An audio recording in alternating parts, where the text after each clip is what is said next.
이 복된 주일에 허락하신 하나님의 말씀 함께 보겠습니다. 마태복음 13장 24절에서 30절 말씀입니다.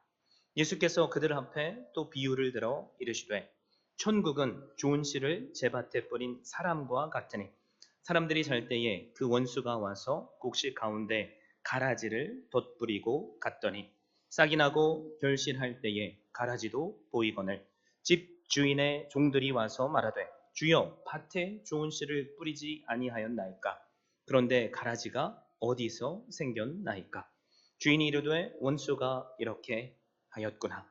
종들이 말하되 그러면 우리가 가서 이것을 뽑기를 원하시나이까 주인이 이르되 가만 두라. 가라지를 뽑다가 곡식까지 뽑을까 염려하노라. 둘 다 추수 때까지 함께 자라게 두라. 추수 때에 내가 추수꾼들에게 말하기를 가라지는 먼저 거두어 불사르게 단으로 묶고 곡식은 모아 내 곡간에 넣으라 하리라. 아멘. 저는 이 귀한 복된 주일에 허락하신 말씀을 힘입어서 가라지에게 전하라 라는 제목으로 말씀을 승부하고자 합니다.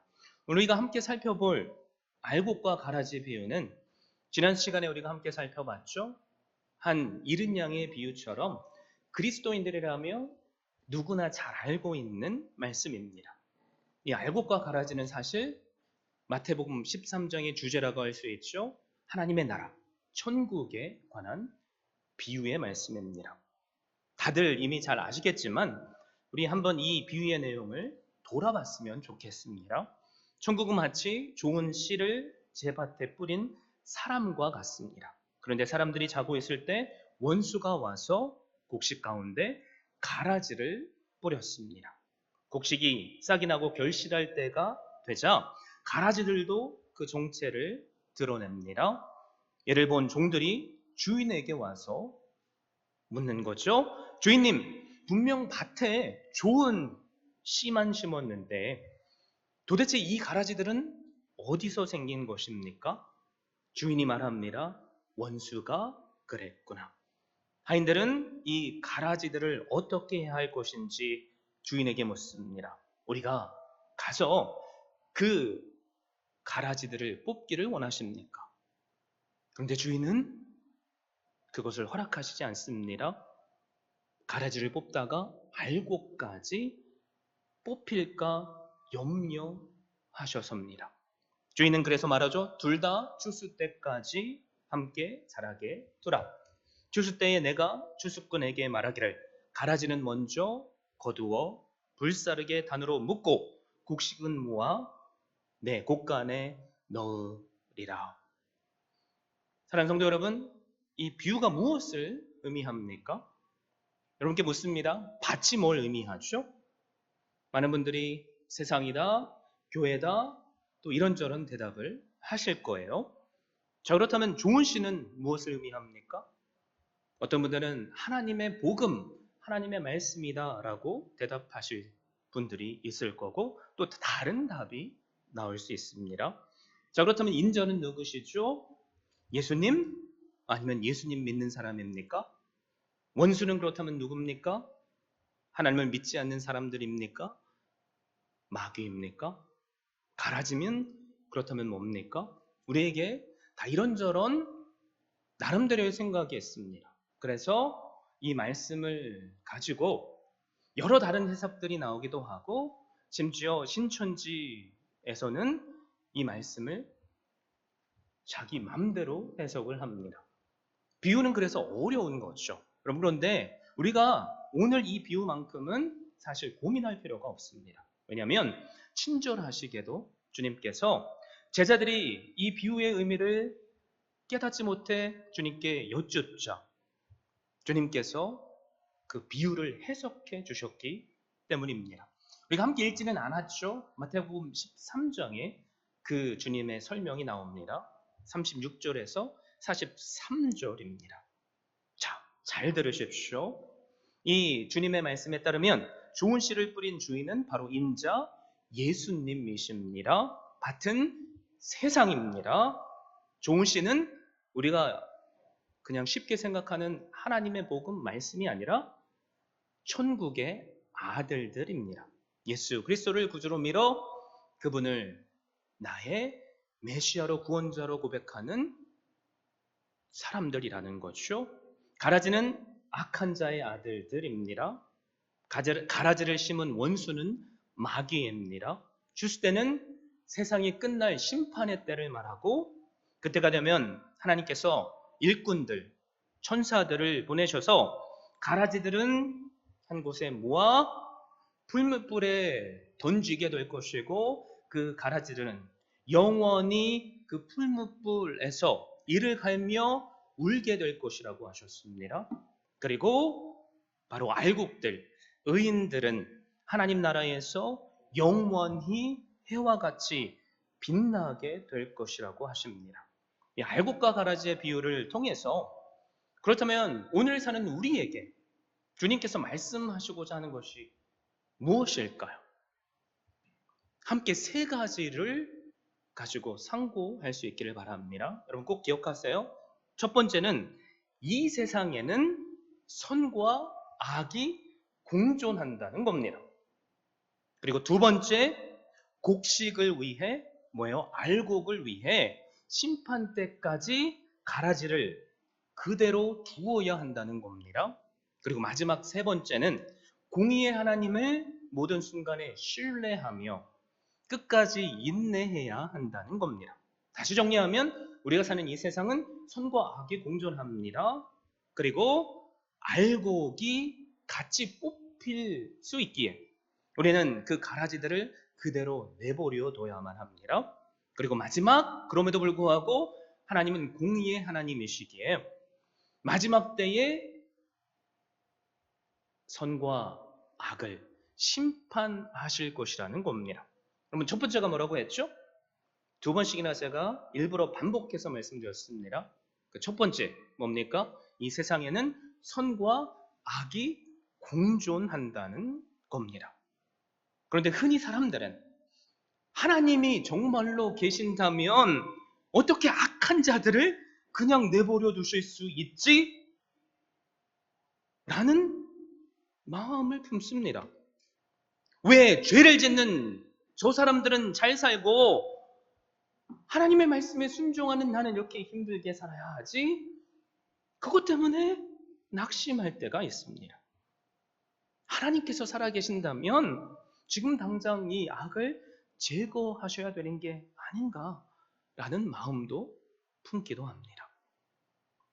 저를 포함한 우리 모두가 사실 그런 생각을 한 번쯤이라도 하셨죠. 만약에 그렇다면 오늘 주신 가라지 비유가 그 명확한 해답이 되기를 바랍니다. 여러분, 세상에는 선과 악이 공존합니다. 이 세상에는 알곡들만 있으면 좋겠지만 가라지도 있습니다. 하나님의 자녀들만 살면 좋겠지만 악한 마귀의 자녀들도 함께 삽니다. 왜요?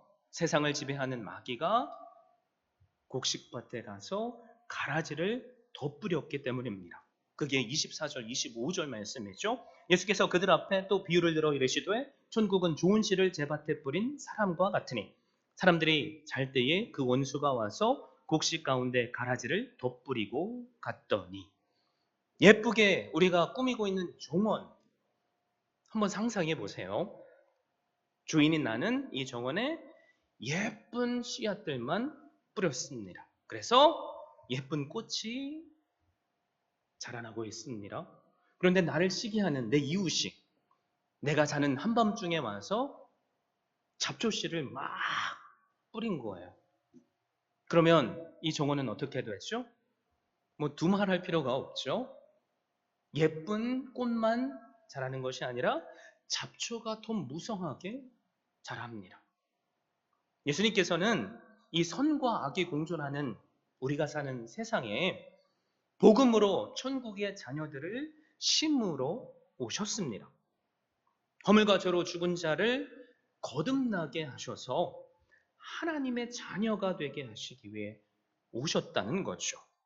세상에 이런 아름다운 자녀들만 있으면 얼마나 좋겠습니까? 아름다운 정원, 우리가 꿈꾸는 지상낙원, 에덴 동산, 천국이 이 땅에 이루어질 겁니다. 여러분, 만약에 우리가 이렇게 단순하게 생각한다면 우리의 생각은 사실 틀린 겁니다. 왜냐하면 이 세상에는 마귀도 있기 때문입니다. 마귀가 이 세상이라는 밭에 가라지를 뿌렸기 때문입니다. 그래서 마귀의 자녀들이 생기는 거고, 이 세상에는 때때로 선보다 악이 더 형통한 삶을 사는 것처럼 느껴질 때가 있습니다.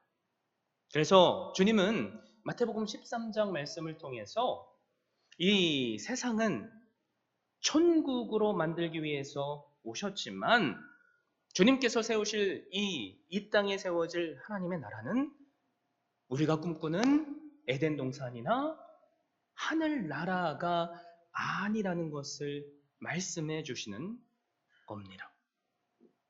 복음으로 말미암아 이 땅은 조금씩 더 밝은 모습을 만들어 가지만 사탄은 이 땅에 하나님 나라가 이루어지는 것을 원하지 않기에 모든 수단과 방법을 동원해서 가라지 씨들을 뿌리기 때문입니다. 자, 여기까지 우리는 사실 이 정도쯤이야 마음이 넓어서 이해를 하잖아요. 그렇죠? 근데 문제가 뭐예요? 이 세상 안에 교회가 속해 있다는 게 문제예요. 무슨 말일까요? 잘 들어보세요. 교회 안에 하나님의 자녀만 있는 것이 아니라 마귀의 자식들도 있습니다. 그래서 우리의 머릿속에는 이런저런 교회 안에서 일어나는 불공정한 일 때문에 어떻게 하나님을 믿는 교회가 이런 악한 일을 할 수 있지? 어떻게 하나님을 믿는 저 사람이 이렇게 할 수 있지? 그런 마음이 자꾸 드는 겁니다. 그래서 때때로 내가 상심하게 되고 결국에는 내가 속한 교회 공동체에서 뽑혀 나기까지 합니다. 이게 사실 우리의 문제 아니에요. 세상은 이해할 수 있어요. 그런데 어떻게 하나님의 교회 안에 이렇게 불의와 불법이 있을 수 있을까?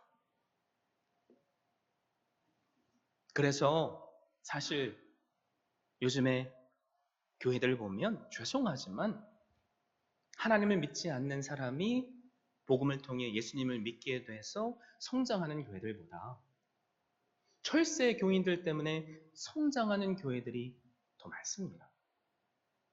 철새 교인 뭐죠?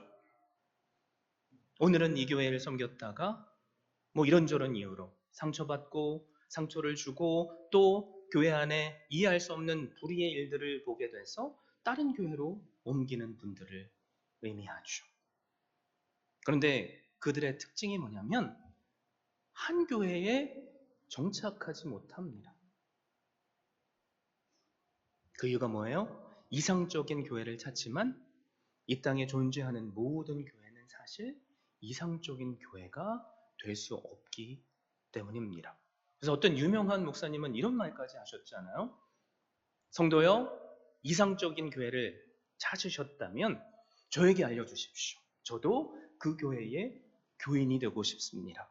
그러나 단언하건대 당신이 그 교회에 가는 순간 그 교회는 이상적인 교회가 될 수 없습니다.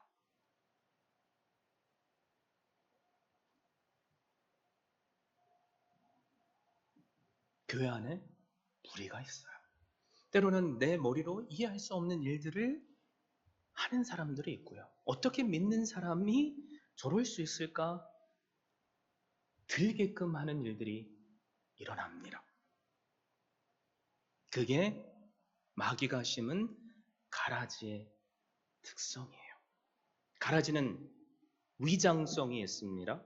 자기 자신을 철저히 알곡처럼 위장합니다. 이 가라지는 그래서 별명이 많은데요. 동밀, 독보리라고 말합니다. 그만큼 사람들이 속을 수밖에 없다는 것이죠. 두 번째는 잠복성이 있습니다. 처음에는 곡식과 똑같습니다. 구별을 못해요. 심지어 잔뼈가 굵은 농부들마저도 구별하기 어렵습니다. 여러분, 그런데 그 가라지가 언제 드러나게 되죠? 결실할 때 뭐예요? 열매로 드러나게 된다는 거죠. 그런데 가장 큰 문제가 뭐냐면 이 가라지에는 독이 있습니다. 그래서 가라지를 잘못 먹으면 설사병을 앓기도 하고 생명까지 잃을 수 있다는 거죠. 여러분, 이 땅에 존재하는 모든 교회에 이런 가라지들이 있습니다. 우리가 이것을 하나님의 말씀을 통해 인정하셔야만 돼요. 이거를 인정하는 순간 우리는 더 좋은 교회가 있겠거니 생각할 필요도 없고, 다른 교회는 여기보다 낫겠지라는 생각을 접을 수 있습니다. 그리고 철새교인이 아니라 내 자신을 하나님의 말씀으로 돌아보며 내가 알곡이 되기 위해서 한 걸음 한 걸음 더 충성하게 됩니다. 그런데 더 큰 문제가 있어요. 그 문제가 뭐냐면 내가 가라질 수 있다는 거죠. 에이, 여러분 얼굴 보니까 목사님 무슨 얘기 하세요? 아니, 제가 가라지다니요. 제가 하나님께 받은 십자가의 은혜가 얼마나 큰데요. 제가 하나님 앞에 이것도 하고 저것도 했는데 아휴, 제가 가라지라니요. 에이, 무슨 말도 안 되는 소리. 여러분 그렇게 생각하시죠? 그쵸? 여러분, 그런데 내가 가라질 수 있다니까요. 내가 가라짐에도 불구하고 내가 가라지인 줄 모르는 게 문제라니까요. 여러분, 이거 그냥 저 혼자만의 고백이 아니라 생각이 아니라 바로 사도 바울의 고백입니다. 우리 함께 로마서 7장을 폈으면 좋겠어요. 로마서 7장 21절에서 25절. 제가 여러분께 읽어드릴 텐데요. 여러분은 눈으로 함께 따라와 주세요. 로마서 7장 21절에서 25절. 자, 사도 바울이 그 누구보다도 교회가 인정하는 최고의 사도 중 하나가 이렇게 고백합니다. 그러므로 내가 한 법을 깨달았노니 곧 선을 행하기 원하는 나에게 악이 함께 있는 것이로다. 내 속사람으로는 하나님의 법을 즐거워하되 내 지체 속에서 한 다른 법이 내 마음의 법과 싸워 내 지체 속에 있는 주의 법으로 나를 사로잡는 것을 보는도다. 오호라, 나는 곤고한 사람이로다. 이 사망의 몸에서 누가 나를 건져내랴. 우리 주 예수 그리스도로 말미암아 하나님께 감사하리로다. 그런즉 내 자신이 마음으로는 하나님의 법을, 육신으로는 죄의 법을 섬기노라. 여러분, 사도 바울이 고백하는 게 뭐예요? 내 속에 두 사람이 있다는 겁니다. 한 사람은 영의 사람이죠. 하나님의 말씀대로 살고자 노력하는 사람. 다른 한 사람은 육의 사람입니다. 하나님의 말씀을 떠나 내 욕망과 내 야망을 쫓아 살고 싶은 사람입니다. 그런데 내 속에 이 두 사람이 싸우는 거예요. 누가 이길까요? 누가 이겨요? 내가 상 차려서 밥을 먹여주는 그 사람이 이깁니다. 밥심으로 이기는 거죠.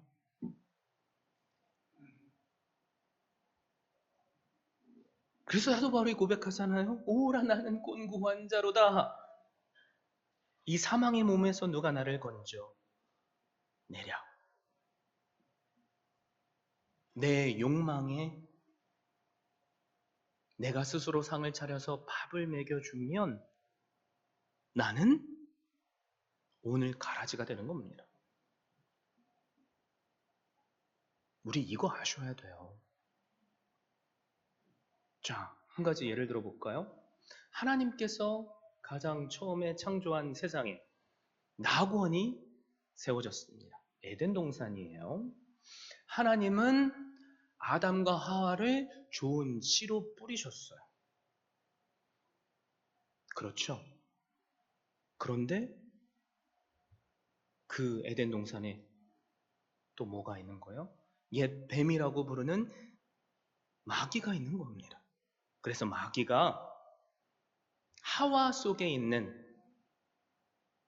또 다른 한 사람, 육의 사람에게 자꾸 속삭이는 거죠. 야, 너 하나님이 금하신 그 생명나무의 열매 그거 먹어도 괜찮아. 너 안 죽어. 그거 먹으면 어떻게 되는지 알아?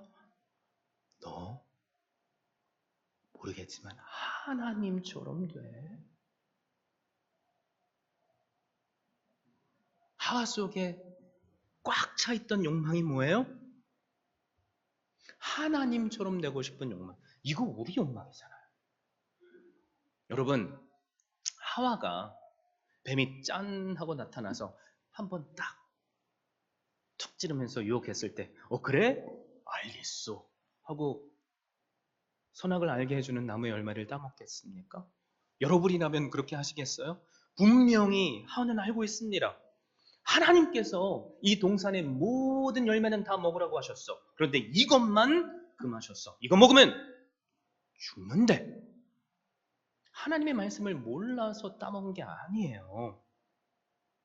왜 따먹은 거죠? 내 속에 존재하는 두 사람 가운데 육의 사람에게 내 욕망이라는 밥을 계속해서 먹였기 때문입니다. 그 옆에는 그 밥을 제공하는 사탄이 있는 거죠. 마귀가 있는 겁니다. 마귀는 그래서 끊임없이 포기하지 않고 언제까지요? 하와가 넘어갈 때까지 유혹했을 겁니다. 우리는 하나님의 말씀으로 짧게 한 장을 통해서 보지만 이 기간이 꽤 오랜 기간일 수 있어요. 그런데 결국 어떻게 돼요? 하와는 넘어갔죠. 야, 하와가 넘어가니까요. 아담이 얼마나 쉽게 넘어가는지. 내가 사랑하는 내 살 중에 살이요, 뼈 중에 뼈가 딱 들이미니까 나도 먹었어. 나만 먹으면 안 되잖아. 어떻게 해요? 홀라당 넘어간 거죠. 에덴 동산에는 하나님께서 가라지를 뿌리신 적이 없어요. 그래서 에덴 동산은 낙원으로 계속되어만 됩니다. 문제는 뭐예요? 사탄이 세상 가운데 권세 잡은 자로 있다는 거죠. 또 다른 말로 표현하자면 내가 오늘을 사는 또 다른 아담이요 하와라는 말입니다. 인정하시고 싶지 않겠지만 그래서 우리는 인정해야 돼요. 내가 가라질 수 있구나. 내가 나도 모르는 사이에 내 속에 내가 너무나도 많아서 이렇게 저렇게 끓어오르는 나의 욕망과 야망 때문에 교회를 힘들게 하는 가라질 수 있구나. 우리 그거 깨달아야만 합니다. 그래서 우리에게 필요한 게 뭐예요? 우리의 참 구원자 되시는 우리의 이 속사람마저도 컨트롤하시고 내려놓게 하시는 참 구세주 되시는 예수 그리스도를 믿으셔야만 합니다. 내 힘으로는요, 내 욕망을 이길 수 없어요. 내 능으로는 사탄의 유혹을 이겨낼 수 없습니다. 근데 뭐가 이겨요? 믿음이 이기네. 믿음이 이기네. 제가 좀 찬양을 잘하면 노래로 하고 싶지만 우리가 부르는 찬송가 예수 그리스도를 믿는 믿음이 온 세상 이기네. 그러므로 우리가 가장 먼저 해야 할 것이 있다면 뭡니까? 우리의 죄를 자신이 직접 지시고 십자가에 달려 죽으심으로 해결하신 나를 살리신 예수 그리스도를 믿는 믿음이 필요합니다. 혹시 우리 가운데 예수 그리스도를 아직 인격적으로 만나지 못한 분 계십니까? 제가 진짜 애통하는 마음으로 그분을 한 분 한 분께 권면드립니다. 내 눈으로는 살 수 없어요. 이 시간 예수 그리스도를 만나십시오. 주님이 이 시간 우리와 함께 하십니다. 우리의 마음의 문을 두드리고 계세요. 우리가 그분을 마음 문을 열고 영접하면 성경은 뭐라고 선포하죠? 내가 그와 더불어 먹고 마시리라. 네가 내 안에 거하고 내 말이 너희 안에 거하면 무엇인지 원하는 대로 구하라. 그러면 이루리라. 이 말씀인 거예요. 그러면 우리는 승리할 수 있습니다. 그러면 이 시간 여러분께 권면드립니다. 예수 그리스도를 믿으십시오. 그리고 그분께서 그분의 공로로 희생으로 허락하신 날마다 나를 구원하시고 살리시는 능력을 경험하시길 바랍니다. 그리고 두 번째 할 게 있어요. 원수가 잠자는 사이에 가라지를 뿌렸다고 하죠.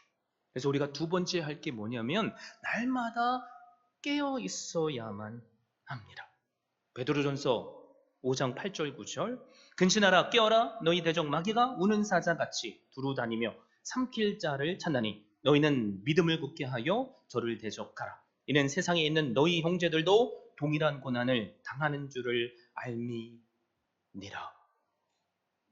그러므로 항상 깨어 있으십시오. 어떻게 우리가 항상 깨어 있을 수 있을까요? 요한복음 15장 제가 방금 나눈 말씀이죠. 포도나무의 비유를 통해 우리는 그 비결을 알 수 있습니다. 나무의 가지는요 스스로 열매를 맺을 수 없어요. 그래서 나무에 그 가지가 붙어 있어야만 합니다. 그러면 내가 열매를 안 맺으려고 해도 그 나무가 건강하면 나는 저절로 열매가 맺히게 됩니다. 이 나무 되시는 분이 누구세요? 예수 그리스도이시죠. 그 말씀이 내 삶 가운데 충만하면 마귀가 삐죽고 들어올 자리가 없어요. 여러분 그래서 우리가 삶으로 경험하잖아요. 은혜가 충만하고 성령 충만한 분들에게 그냥 좀 시험거리가 될 말을 누군가 해도 그거 안 넘어갑니다. 왜요? 내가 지금 누리고 있는 은혜가 크기에. 근데 내 마음이 강팍해지고 내 마음이 지옥 같은 분은 뭐예요? 야, 머리 잘랐네? 딱 이 한마디 했는데 속에 화가 치밀어. 그래서 뭐? 내가 머리 잘랐는데 뭐? 도와준 거 있어? 해준 거 있어? 왜요? 내가 머리 자른 게 마음에 안 드는데 머리 잘랐네? 아, 잘 어울려. 이렇게 말하기도 전에 뭐? 이렇게 되는 거죠. 항상 깨어있는 비결이 뭡니까? 날마다 말씀의 은혜 안에 거하는 거예요. 그래서 1월 달에 제가 강조한 게 뭐예요? 좋은 소문을 내는 교회지만 그 비결은 우리의 뭐 하는 데 있지 않아요. 내가 먼저 하나님의 말씀으로 행복을 누리면 됩니다. 그러면 내 가족이 봐요. 너무 감사한 것은 우리 교회 안에 이런 일들이 일어나고 있다는 겁니다. 한 분이 말씀에 충만한 은혜를 누리니까 배우자가 그것을 보고 자녀가 그것을 봐요. 전에는 어떻게 하면은 못하게 할까 생각하는 분들이 함께 어떻게 도와줄 수 있을까를 생각합니다. 자녀들마저도요. 여러분 이거 기적 아닙니까? 우리가 어떻게 깨어있을 수 있죠? 여러분께 권면드립니다. 하나님의 말씀을 내 삶 가운데 충만하게 누리십시오. 그래서 말씀을 들을 수 있는 곳에, 말씀을 배울 수 있는 곳에 서십시오. 그러면 그 충만한 은혜 누릴 수 있습니다. 그럼에도 불구하고 우리의 속사람은 여전히 연약합니다. 그래서 우리가 두 번째 이 알곡과 가라지 비유를 통해 깨달아야 할 것이 있어요. 이게 뭐냐면 그럼에도 불구하고 내가 가라지임에도 불구하고 이 말이에요. 하나님은 여전히 나를 사랑하신다는 겁니다. 그래서 두 번째로 우리가 깨닫게 되는 것이 있죠. 알곡을 보호하기 위해 심판 때까지 그대로 두라고 하시는 겁니다. 주님께서 심판 때까지 가만히 내버려 두고 기다리라 라고 말씀하죠. 이 추수 때, 심판 때, 예수님께서 재림하실 때를 말합니다. 그리고 우리의 개인의 죽음의 순간을 의미해요. 바로 그때에 30절 말씀처럼 둘 다 추수 때까지 함께 자라게 돌아 추수 때에 내가 추수꾼들에게 말하기를 가라지는 먼저 거두어 불사르게 단으로 묶고 곡식은 모아 내 곡간에 넣으라 하리라. 우리는 그때까지 내가 믿는 예수 그리스도를 절대적으로 신뢰하며 그분과 동행만 하면 됩니다. 근데 우리 안에 문제가 뭐예요? 우리 안에를 봤을 때 내가 그거를 해결하고 싶죠. 아, 저 목사 저러면 안 되는데, 저 집사, 저 장로, 저 권사 저러면 안 되는데, 우리가 교회사를 통해, 우리 교회의 실제 역사를 통해 경험한 게 뭡니까? 내가 바로잡으려고 했다가 가라지는 뽑았는데 가라지와 함께 그 뿌리가 엉켜있는 수많은 알곡들이 뽑혀져 떨어져 나갔습니다. 그래서 우리가 해야 할 게 있다면 내가 하나님의 자리에 서서 심판하거나 정죄하거나 공의를 세우는 일이 아니에요. 그럼 우린 뭐 해야 돼요? 그냥 할 일 없이 앉아가지고 뭐 될 대로 되라지 뭐. 하나님이 알아서 해주겠다는데 뭐. 저래도 이래도 그래야 됩니까? 아니요. 내가 알곡이 돼야 돼요. 내가 알곡이 돼야만 됩니다. 그러면요, 내가 주님 안에서 참 행복을 누릴 수 있어요. 그러면요, 나를 통해 허락하시는 열매를 맺을 수 있어요. 그래서 주님께서 초림하시고 십자가를 지실 때까지 하신 일이 뭐냐면 내가 세상을 심판하는 권한이 있지만 나는 세상을 심판하러 온 것이 아니라 세상을 위해 죽으려고 오셨다라는 겁니다. 가라지를 뽑는 일이 아니라 좋은 씨를 심으려고 오신 거예요. 여러분, 그런데 좋은 씨앗을 심으셨을 때 초대교회 보세요. 불과 몇십 명으로부터 시작됐어요. 이스라엘에는 그 사회는 가라지들이 사실 더 많았습니다. 여러분, 그런데 좋은 씨앗된 예수 그리스도를 구주로 고백하는 알곡들이 하나하나 말씀대로 순종하며 복음의 선물을 증거하고 또 다른 알곡인 열매를 만들어낼 때 어떤 일이 벌어졌죠? 우리가 감히 상상할 수 없는 기적이 일어납니다. 그 기적의 주인공들이 누구예요? 우리잖아요. 이방인 된 우리가 어찌 이스라엘 백성들이 믿던 하나님을, 아니 십자가의 도를 듣고 깨달을 수 있었겠습니까? 여러분, 그래서 우리가 깨달아야 되는 게 뭐죠? 인정하시고 싶지 않겠지만 내가 과거에 가라지였다는 것을 깨달으셔야만 됩니다. 근데 문제가 뭐예요? 천한 노예로 살다가 무슨 이유로 신분 상승하면 그 누구보다도 노예들을 내가 핍박합니다. 내가 과거 노예였다는 사실을 밝히고 싶지 않아서, 들키고 싶지 않아서. 여러분, 그런데 내가 가라지를 뽑으려 했다가 나 때문에 알곡이 뽑혀나갈 수 있습니다. 그래서 우리가 해야 될 것이 뭐예요? 심판은 하나님께 맡기고 내가 알곡이 되는 겁니다. 이 시간 내 자신에게 한번 자문해 보세요. 나는 알곡인가? 아니면 가라지인가? 나는 알곡이라고 생각하겠지만 혹시 내 입술의 말은 누군가를 정죄하는 말을 하고 있는 가라지는 아닌가? 내 행동은 이것이 하나님의 공이라고 생각하며 함께 형제된 자매된 내 믿음의 가족을 힘들게 하고 있지는 않은가? 우리에게 필요한 것은 바로 이런 모습이 아니라 내가 알곡으로, 내가 하나님의 말씀을 누리는 겁니다. 내가 그 말씀에 순종함으로 내 삶 속에 하나님께서 열매 맺게 하시는 그 열매들을 누리는 겁니다.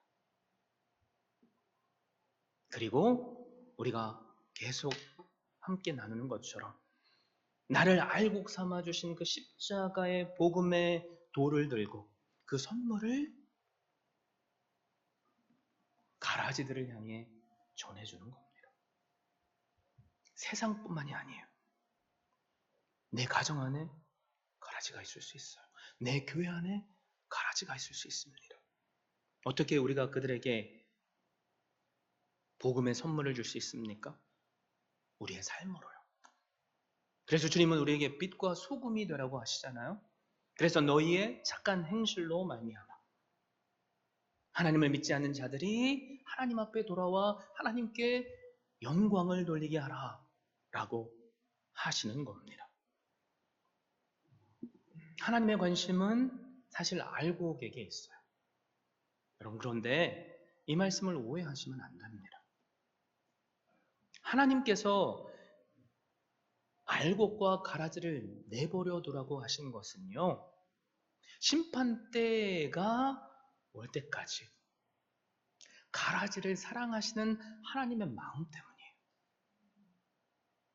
그래서 주님께서 이 땅에 오신 이유는 온 세상이 예수 그리스도를 믿고 주님 앞에 돌아오시기 원해서 오신 겁니다. 그래서 우리가 해야 될 게 뭐예요? 가라지들을 향해 복음의 선물을 들고 나가는 겁니다. 그러면 하나님께서 우리를 사용하셔서 과거 가라지였던 나를 알곡이 되게 하신 것처럼 오늘 사는 또 다른 가라지를 나를 통해서 알곡이 되게 하십니다. 자꾸 이렇게 비유로 알곡이 가라지가 되고 가라지가 알곡이 된다고 하니까 자꾸 우리는 상식적으로 생각하려고 하죠. 에이, 어떻게 알곡이 가라지가 되고 가라지가 알곡이 돼요. 배 심으면 배가 나고 사과 심으면 사과가 나오죠. 이런 생각이 들죠. 여러분, 근데 성경에 뭐라고 말씀해요? 돌감람나무가 참감람나무에게 접붙여지면 그 돌감람나무의 가지에서 뭐가 난다고요? 참감람나무 열매가 열린다고요. 이게 세상을 향하신 하나님의 사랑의 본질입니다. 죄인 되었던 우리가 그래서 의인 될 수 있었던 거고요.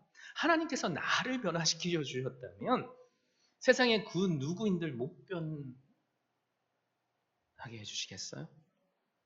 여러분, 우리가 그것을 믿고 우리가 해야 할 일은 가라지를 색출해서 뽑으려는 그 노력이 아니라 내가 알곡이 되어 복음의 선물을 전하는 것임을 기억하시고 여러분, 저 멀리 선교지 안 가셔도 돼요.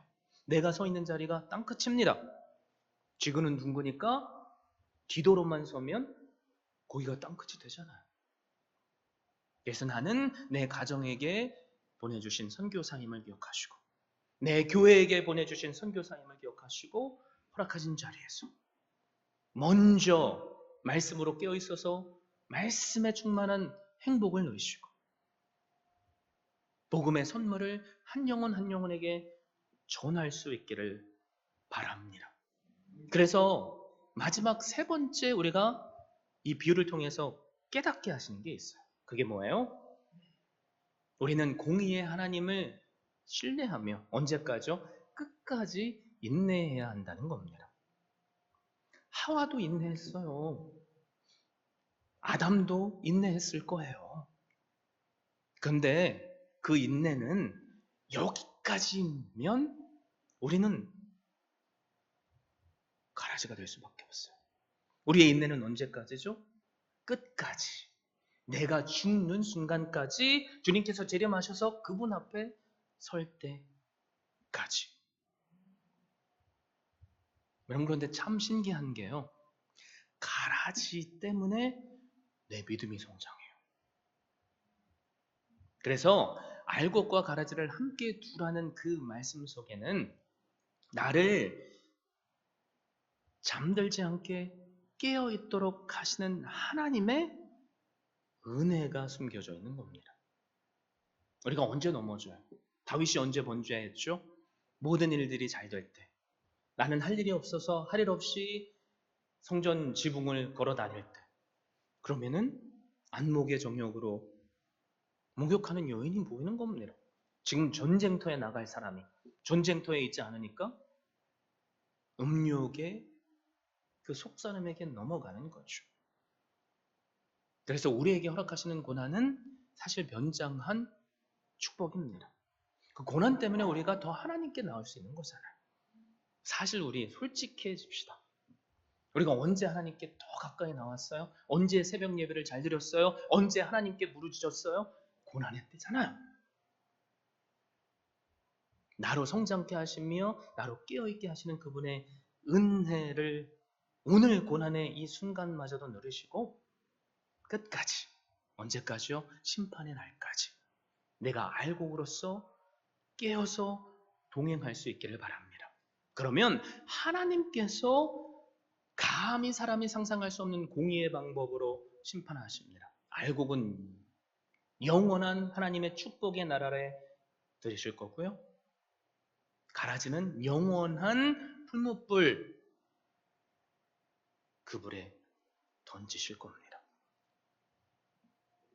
그 은혜 우리 모두가 누릴 수 있기를 바랍니다. 여러분, 기적의 사과라는 이야기 들어보신 적 있으십니까? 일본의 기무라 아키노리라는 사과 농부가 있습니다.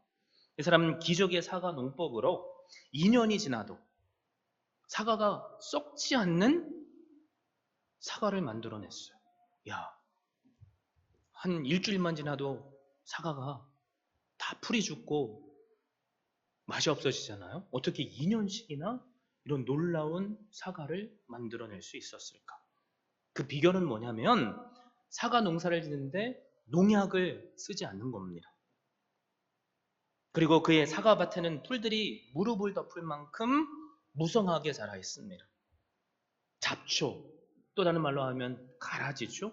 농약도 쓰지도 않고 잡초도 제거하지 않는데 그럼에도 불구하고 그의 사과 나무들은 꽃을 피우고 2년 동안이나 따놔도 썩지 않는 열매를 맺습니다.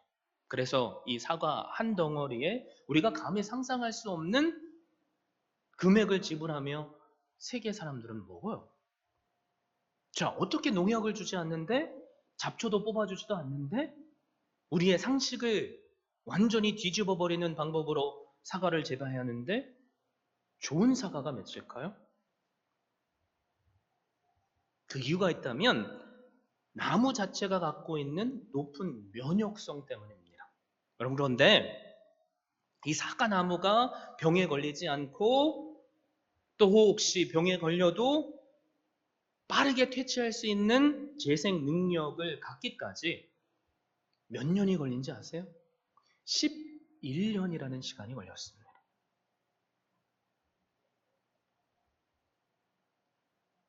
그 11년 그 기간 동안 주변에 있는 사람들이 얼마나 이 농부를 놀렸겠어요. 아유, 저 쓸데없는 짓 하고 있네. 참 바보도 아니고. 여러분, 그런데 11년이 지나니까 기적의 사과가 열리는 거예요. 주님의 교회는 우리도 마찬가지입니다. 우리가 알곡으로 지금 당장 결단하고 살아도 우리의 삶에 그만큼 열매가 당장 맺히지 않을 수 있어요. 여러분, 그런데 중간에 포기하지만 않는다면 결국에는 하나님은 기적의 알곡을 나 한 사람이 되게 하십니다. 이거 믿으시고 내 옆에 잡초가 무성하게 자라나든 이 잡초가 나를 쿡쿡 찌르든 오직 요 한 분 하나님만 바라보시고 내가 행복을 누리고 사십시오. 그러면 이 농부가 뭐라고 고백하자면 이 잡초들이 쓸모없는 것처럼 느껴졌지만 놀라운 영양분을 공급해주는 거름이 되어서 사과 나무에 유익을 줬다고 말합니다. 나에게 아무런 유익이 없는 옆에 그렇게 보이는 사람들이 결국에는 하나님이 그들마저도 사용하셔서 나를 빛나는 하나님의 기적의 알곡으로 세우신다니까요. 여러분, 이거 믿으시고 언제까지요? 끝까지 인내하며 주님 앞에 알곡으로 서는 한 분 한 분 되십시오.